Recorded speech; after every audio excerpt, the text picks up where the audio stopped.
po yung tabing dagat na may fountain.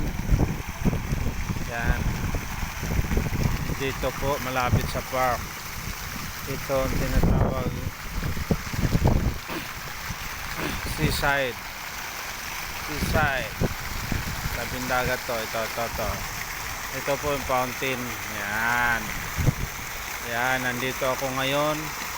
Nagja-jogging. Tapos na ako mag-post up.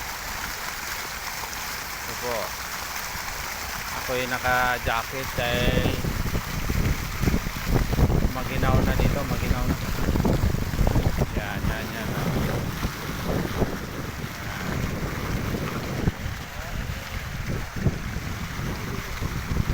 Laki ng aso.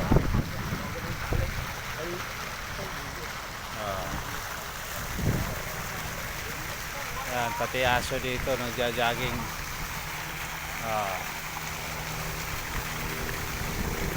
Yan.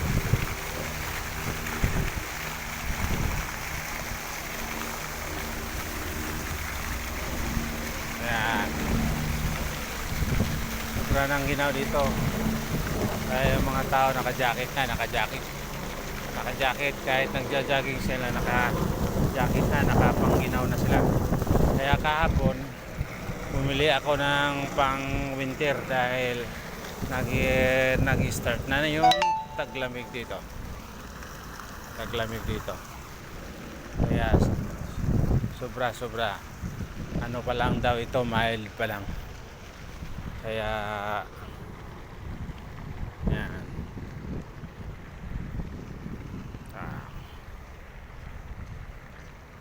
Mild pa lang ito, ang lamig. Pag bumanat ng taglamig, talagang hindi ka na pwedeng pumunta dito sa tabi dagat.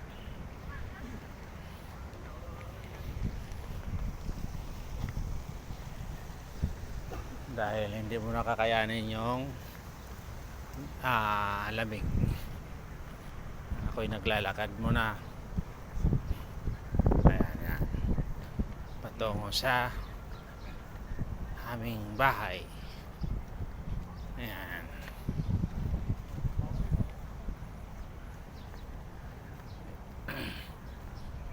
Sobrang lamig. Yan o, naka-jacket ako. Yan. Sobrang lamig. Jacket ako.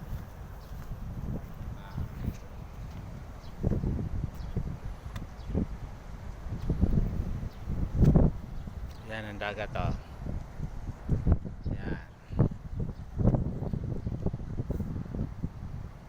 Ako'y sa Merkulis ay going to Macau na naman ako. I-exit naman ako ng Macau sa 22 araw ng Merkulis. Exit naman ako din back to Hong Kong na mga around 3 PM ng hapon. Another 14 days ulit ang pag-i-stay ng Hong Kong.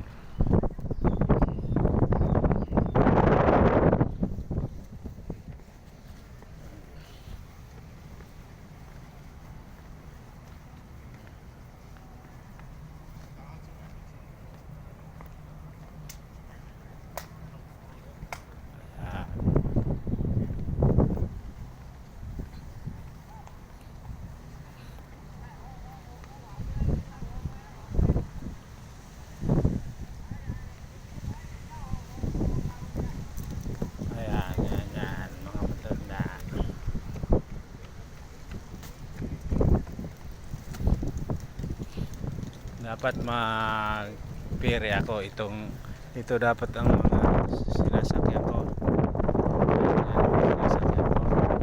Ay medyo may kamahalan yan.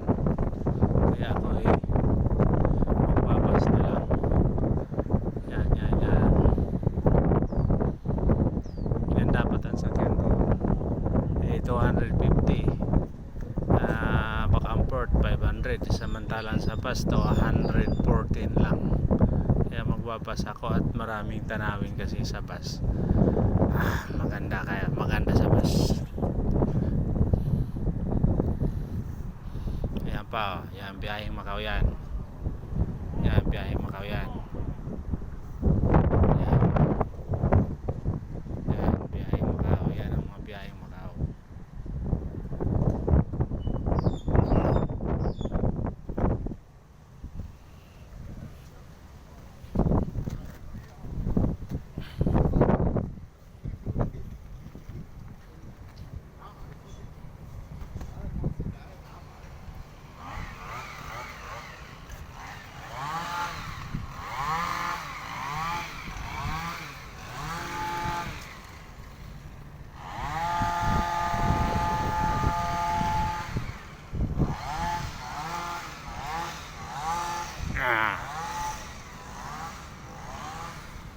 Ay, puputulin ko muna ang aking video.